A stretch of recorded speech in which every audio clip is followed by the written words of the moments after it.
Alors, je suis actuellement en bac pro maintenance des véhicules personnels, en alternance sous statut d'apprenti, à la suite d'une reconversion puisque j'étais avant dans la restauration. Suite à la fin de mon ancien emploi dans la restauration, j'ai décidé de me tourner vers un métier qui me plaisait davantage, qui me ressemblait davantage.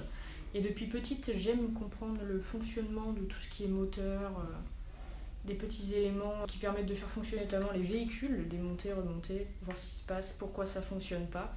Donc naturellement, j'ai décidé de partir vers la voie de la mécanique. Alors mon moteur, simplement de me lever tous les jours pour faire un métier que j'apprécie.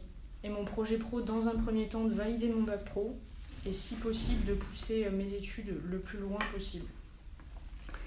Qu'est-ce qui t'a motivé à rejoindre RRG? La taille de l'entreprise, c'est-à-dire qu'on va recevoir un flux de véhicules plus important que dans une petite concession ou dans un petit garage, ce qui va nous permettre d'étudier un plus grand nombre de pannes complexes qu'on ne verrait pas forcément tous les jours ailleurs. Et également, sur du long terme, c'est une entreprise avec plus de possibilités d'évolution, donc ça offre plus d'opportunités.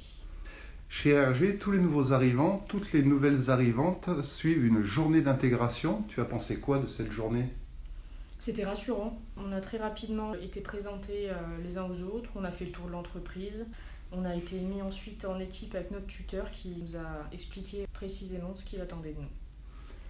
Quel message ferais-tu passer à une femme qui veut rejoindre l'automobile et plus particulièrement la prévente?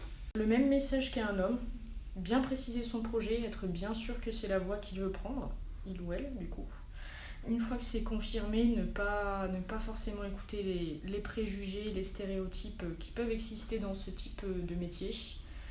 Tout ce qui est préreçu sur la non-mixité, le machisme ou quoi, ok, c'est en déconstruction.